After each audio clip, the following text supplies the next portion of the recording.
Bonjour à tous, je suis Marie-Laure Staude et je vous propose depuis quelque temps de la créativité intuitive. Eh bien, aujourd'hui, c'est une séance spéciale si vous avez envie pour bien boucler cette année. Je partage avec vous le webinaire de nos formations. Nous sommes le dimanche 29 novembre et c'est donc le premier dimanche de l'Avent en Lorraine et en Alsace que nous fêtons et nous commençons à préparer les maisons. Donc moi, j'ai déjà commencé depuis 15 jours à faire des décorations de Noël pour être dans l'ambiance. La raison pour laquelle j'ai proposé de faire un Skype pour tout le monde là, c'est que au début de l'année, je vous avais dit que nous avions une année particulière. On avait préparé ça déjà depuis 2 ans en disant on est en train de finir un cycle. Donc tout ce qui se passe aujourd'hui, hein, vous avez bien compris, j'espère, que c'est normal. Le Covid n'a rien changé dans tout ce qui était en train de se mettre en place sur la planète Terre, on va dire. Donc nous étions en train de finir un grand cycle qui nous proposait, donc 2010-2020, qui nous proposait inconsciemment ou consciemment de nous demander ce que nous avions envie de faire pour passer de grandes et de longues périodes de siècles aussi, où on était quelque part dans une espèce de soumission, de dépendance à l'autorité, et qu'il était important de créer, entre guillemets, notre propre autorité, qui consistait à croire que nous pouvions réaliser notre rêve, faire en sorte que nos rêves deviennent réalité, mettre plus de sens dans nos vies, et vraiment être dans je mets en place mes dons, mes qualités, mes talents et je prends ma place au milieu des autres. Conscient que ce soit inconscient, très souvent sont venus dans nos têtes des envies, des idées qui n'étaient pas forcément consciemment l'idée du siècle ou le truc où on se disait il faut que je fasse ça ou ça serait bien que je fasse ça. C'était des choses qui nous ont plu, qui nous ont touchés, qui nous ont... Ah, Aurélie est venue nous rejoindre, super. Donc cette dernière décennie était une décennie qui était là pour mettre en place des pièces de puzzle, pour que nous puissions... Je désactive juste ton son, Aurélie. Coucou. Donc, pour que nous puissions, en fait, à la fin de cette décennie, donc c'est le travail qui a été commencé ces 2 dernières années, pour que nous soyons conscients de tout ce qui nous faisait plaisir, de tout ce qui faisait que ça nous parlait à nous et qui faisait notre différence par rapport aux autres. C'est ce qui a mis en place notre identité quelque part.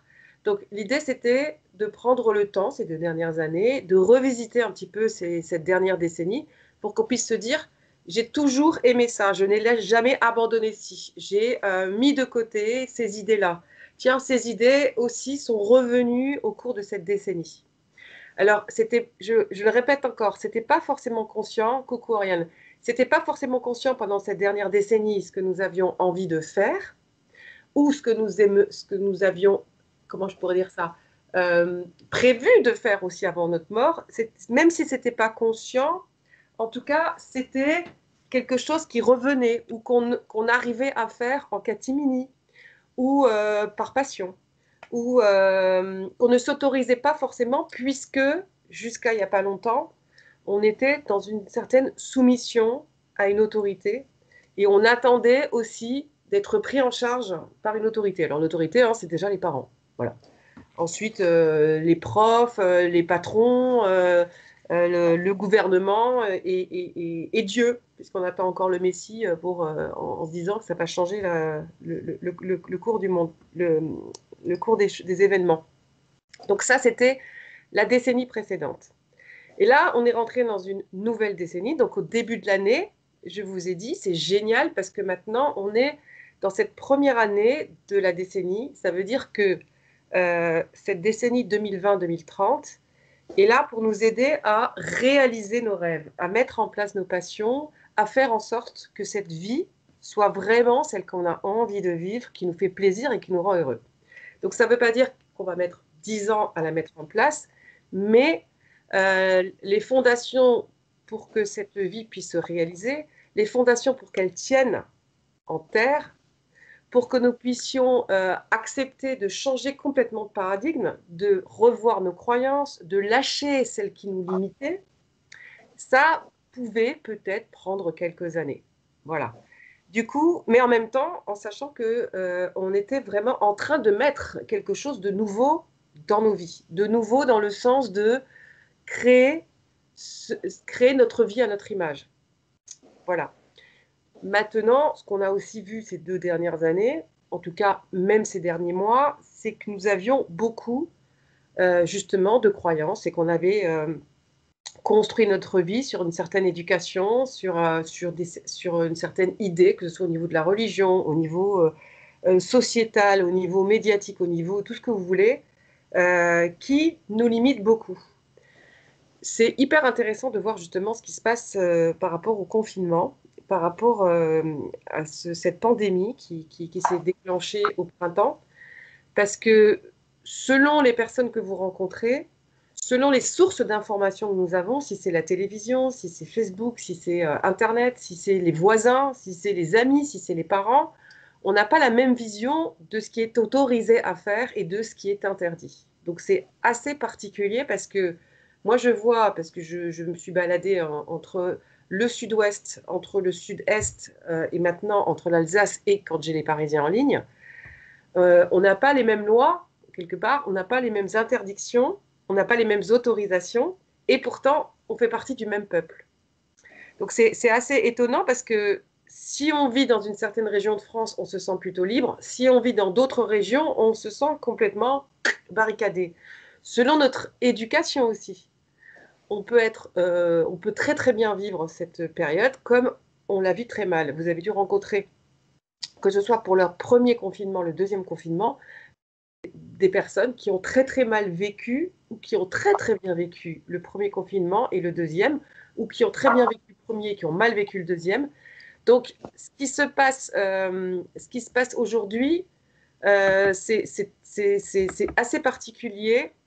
Euh, donc, c'est important de comprendre que nous sommes vraiment dans une période qui est très différente, où il est temps que nous prenions conscience de notre capacité de création.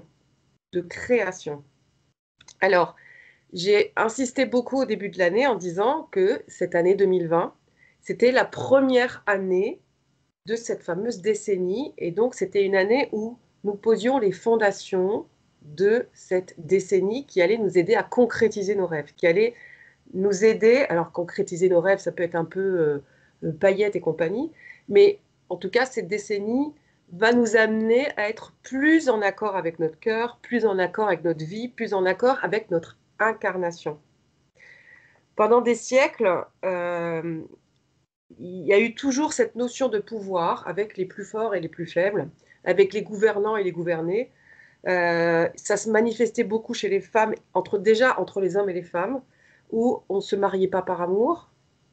On faisait des unions pour réunir des territoires, pour agrandir des fortunes, pour pouvoir avoir un pouvoir justement sur certains territoires ou sur certains pays. Donc, toute cette notion d'amour, de créativité, de passion, de don, de talent, d'unicité, tout ce côté humaniste, en gros, n'existait pas. Et là, on passe dans une période de l'univers où c'est de plus en plus conscient, donc ce n'est pas une notion de il faut faire ça, c'est de plus en plus conscient dans nos têtes, dans nos cœurs, euh, qu'il est important de développer la solidarité, de développer le partage, de mettre en avant ce que nous sommes, de prêter main forte à son voisin, de demander de l'aide, d'être ensemble, d'être de plus en plus dans la transparence, d'être de plus en plus, voilà, en tout cas de changer petit à petit par rapport à cet enfermement qu'on peut avoir sur soi, d'être de plus en plus dans l'ouverture. Alors, c'est facile pour certains, c'est plus compliqué pour d'autres, mais comme je l'ai dit tout à l'heure, on est dans une décennie de changement. Donc, ça ne va pas se faire chez tout le monde en 2020. Mais en tout cas, on y est. Donc, il n'y a pas de retard, il n'y a pas d'accélération à avoir, il n'y a pas d'empressement à se dire il faut absolument que je bouge. La décennie nous aide à ça. Donc, maintenant, il y a des personnes qui vont peut-être passer à côté de cette décennie. C'est pas grave. Ils le feront après. C'est pas grave. Le tout, c'est juste de se dire que, en fait, dans l'air, l'énergie collective et l'énergie dans l'évolution de l'être humain, l'énergie de la Terre, c'est de nous faire évoluer. Donc, si on en est conscient et plus on en est conscient, plus on va tenter des expériences où on va être plus conscient, plus ouvert, plus relié au corps. On va rentrer dans cette expérience-là. C'est ça que j'essaie de faire avec vous tous que j'accompagne. Je ne sais pas si ça se dit comme ça. Mais en tout cas, c'est ça que j'essaie de vous proposer, d'expérimenter de plus en plus le fait d'essayer de mettre en place vos dons, d'essayer de développer vos talents, d'aller les chercher, de les retrouver, de voir à quel point ça vous donne du plaisir ou ça vous fait plaisir et ça fait plaisir aux autres, que vous sentiez bien à votre place, parce que du coup, ça va vous aider et ça va vous donner des ailes pour prendre vos responsabilités, pour vous sentir plus fort, pour vous sentir plus exister et du coup, pour pouvoir aussi plus être en accord avec les autres, pour ne pas avoir besoin de vous cacher, pour pas vous sentir jugé, pour pas avoir peur de vous faire critiquer. Donc, c'est vraiment pour que vous puissiez quelque part devenir votre propre autorité. Moi, ce que j'aime bien d'ailleurs dans cette période en ce moment, qui m'éclate fortement, je l'ai dit à certains en coaching, c'est de devoir faire des attestations pour sortir. On a l'autorité pour dire je décide de sortir. C'est génial. On se fait des papiers qu'on signe soi-même. C'est magistral, je trouve. C'est ce qu'on aurait rêvé de faire et c'est ce qu'on faisait en cachette en imitant la signature de nos parents pour pas faire du sport, pour pas aller à l'école. Et bien là, cette fois-ci, on peut le faire soi-même. Donc, ce que j'essaye de faire en ce moment, c'est de me dire, bah, au lieu de râler, moi qui suis la grande spécialiste de la râlerie et de l'insatisfaction, c'était le gros travail des 20 dernières années, ce que j'essaye de faire ces derniers mois, c'est de me dire, à chaque fois, c'est ce qui ressort dans le dé comme difficulté, quel est le cadeau dans ce qui se passe? Quel est, pourquoi je vis ça, au lieu de me dire, oui, bah, eux, ils bougent pas. Oui, bah, eux, ils font pas. Oui, mais eux, ils nous aident pas. Oui, mais eux, ils vont nous vacciner et puis blablabla. C'est de me dire, quel est l'aspect positif de tout ça? Voilà. Qu'est-ce que ça nous amène? Qu'est-ce que ça nous donne? Où est Où sont, parce que où et non, où sont les cadeaux dans tout ça? Donc, est-ce que ça m'aide à sortir de ma petite grotte? Est-ce que ça m'aide à communiquer? Est-ce que ça m'aide à me développer? Est-ce que ça me donne l'opportunité d'avoir du temps pour moi? Est-ce que ça m'aide à changer quelque chose que je n'arrivais pas à changer autrement? Moi, depuis 5 ans, j'ai beaucoup entendu des personnes qui me disaient, j'aimerais bien faire du télétravail. Et ben voilà, on y est. Et on va aller que dans une progression du télétravail. Donc, on vit des choses qu'on attendait depuis longtemps et qui sont proposées maintenant. Donc, ce que je voulais vous proposer justement pour cette année 2020, puisque c'est l'année qui enclenche la décennie. C'est l'année qui met cette ouverture, qui met à ouvrir sur cette nouvelle décennie qui va de plus en plus nous ressembler. Donc, c'est là-dedans que j'aimerais que vous puissiez vous engouffrer. Donc, en Alsace et en Lorraine, on offrait et on offre, ça existe encore, alors maintenant ça a été un peu transformé avec ces calendriers de l'Avent au chocolat, mais avant on offrait des calendriers de l'Avent qui consistaient au premier jour de l'Avent, donc c'est aujourd'hui, je pense, dimanche, on offrait 24 petits paquets, ça peut être des bonbons, des chocolats ou des petits cadeaux, et la personne ouvrait un petit cadeau par jour, jusqu'à Noël, jusqu'au 24. Alors, je ne parle même pas du chocolat, des gâteaux et tout ça qu'on propose, mais ça pouvait être aussi des gâteaux. Donc là, le webinaire d'aujourd'hui, en fait, c'était pour vous proposer de faire quelque chose pendant cette période de l'Avent qui pourrait boucler 2020 dans beaucoup plus de joie, de conscience, pour ouvrir votre esprit sur ce que vous avez envie de faire. Donc c'est quelque chose de ludique, que je trouve ludique, que je vous propose. Il n'y a aucune obligation.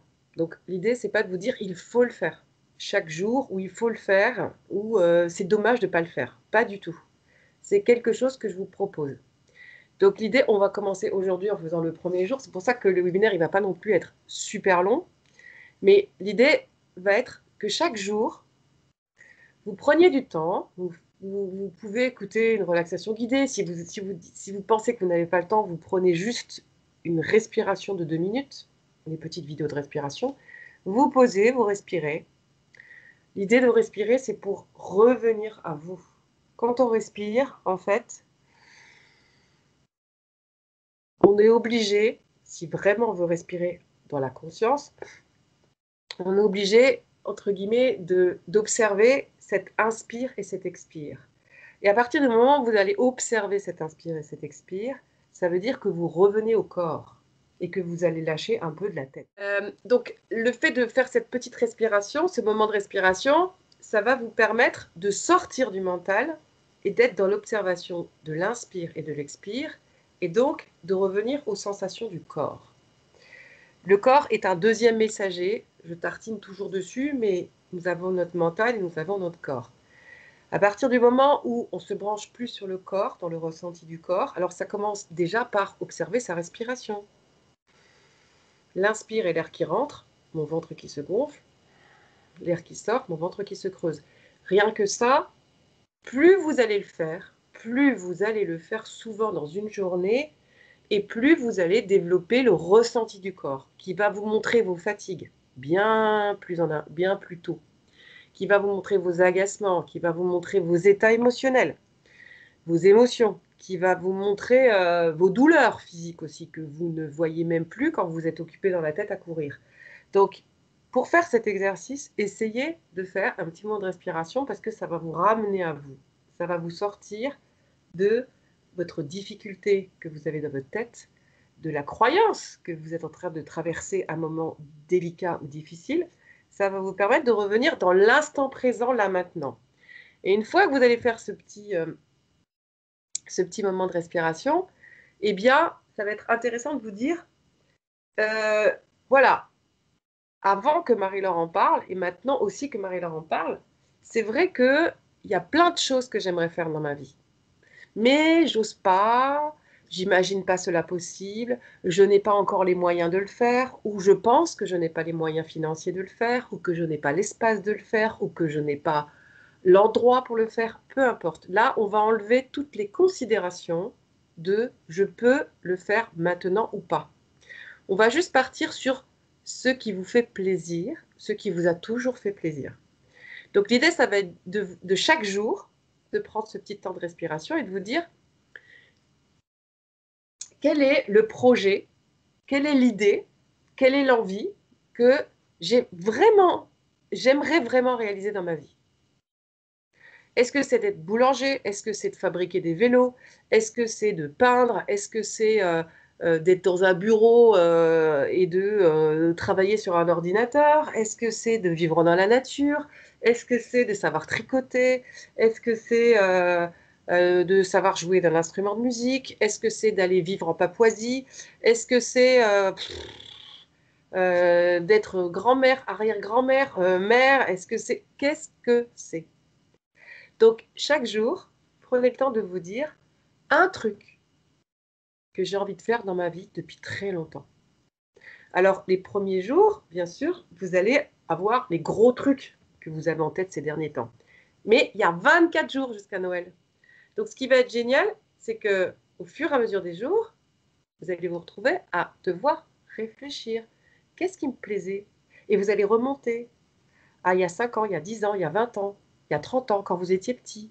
Qu'est-ce que j'aimais faire quand j'étais petit? Qu'est-ce que j'aimais faire et que je ne fais plus aujourd'hui? Et donc, vous allez chaque jour réfléchir à une chose que vous aimeriez faire vraiment, ou que vous auriez aimé faire, ou que vous avez imaginé faire un jour, mais que vous avez peut-être oublié. Avec les jours qui vont passer, vous allez revenir de plus en plus dans ces choses un peu oubliées et mises de côté. Et de cette idée, dans votre journal créatif, vous allez prendre une page ou 2 pages, et vous allez en faire soit un collage, soit un dessin, soit de l'écriture, ce que vous voulez. Ce que vous voulez. Donc, par exemple, moi, le plus gros truc, c'est vivre dans la nature. Je vais prendre des magazines et tout ce qui me touche comme image qui parle de nature, bien sûr que je vais déchirer et je vais le coller. et j'écrirai en gros, je vais vivre dans la nature. Je vais l'écrire dessus comme si c'était quelque chose qui... D'accord? C'est pas je veux vivre dans la nature. C'est pas un jour peut-être je vivrai dans la nature. Trouvez la phrase qui signifie que c'est déjà là. Je vis dans la nature. J'aime vivre dans la nature. Je vais aller vivre dans la nature. Je construis ma vie pour vivre dans la nature. Trouvez une phrase qui vous amène à être dans le présent. J'aime être dans la nature. Je suis bien quand je suis dans la nature. Je vous donne des phrases par rapport à, bien sûr, cette idée de nature, hein. Mais ensuite, vous pouvez et vous pourrez la décliner comme vous voulez. Comme vous voulez. D'accord? Donc, l'idée de ce calendrier de l'Avent, c'est de terminer ou de boucler cette année en mettant dans la matière, parce que penser, c'est une chose, verbaliser, c'est une autre, mais quand on le concrétise, ça met vraiment une énergie d'une réalité, d'une certaine réalité. Donc là, l'idée, c'est de finir cette année 2020. Donc bien entendu que vous n'allez peut-être pas le faire tous les jours, mais même si vous en faites une fois, deux fois, trois fois, jusqu'à la fin de l'année, parce que bien sûr que je dis c'est le calendrier de l'Avent, mais ça pourrait très bien se terminer à la fin de l'année. Bien sûr, ça pourrait même se faire l'année prochaine. Mais là, l'idée, c'est de vous mettre dans cette énergie de 2020, qui était l'énergie des fondations de la décennie. Donc, il y a pas mal de choses que nous n'avons pas réussi encore à faire parce qu'il s'est passé plein de choses cette année. Ça n'a été pas facile à gérer, hein, tout ce qui s'est passé.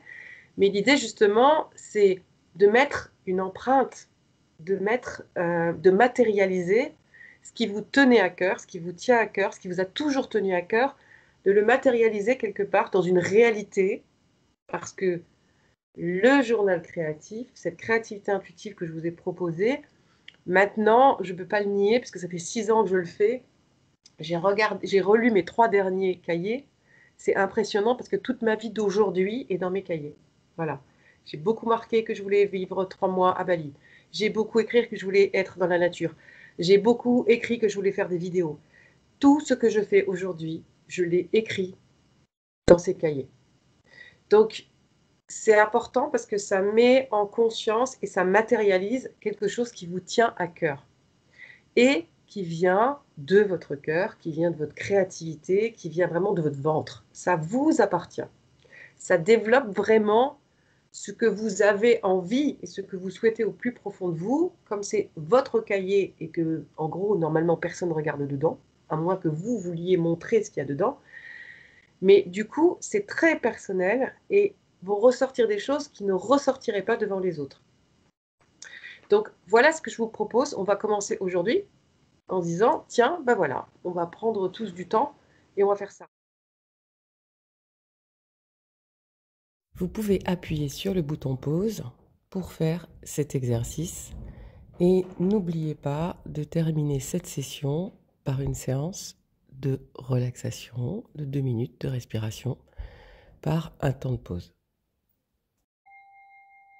La créativité intuitive, c'est quelque chose qui peut faire sourire, puisque en fait, on fait du collage, du dessin.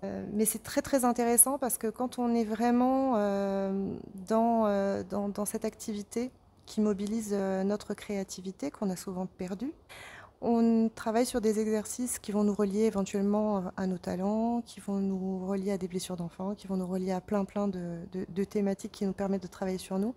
Mais l'intérêt, c'est qu'à ce moment-là, c'est pas le cerveau qui est mobilisé, c'est vraiment la porte ouverte sur l'inconscient. Et donc on fait cet exercice, on apprend à prendre du plaisir aussi à faire tout ça une fois qu'on a dépassé la peur de mal dessiner ou de mal coller. Et on se rend compte en fait a posteriori de tout ce qu'on a en nous, de tout ce qu'on sait déjà, de tout ce que l'on découvre de nous. Et en fait, c'est vraiment la porte ouverte à notre nature profonde sans le contrôle du cerveau.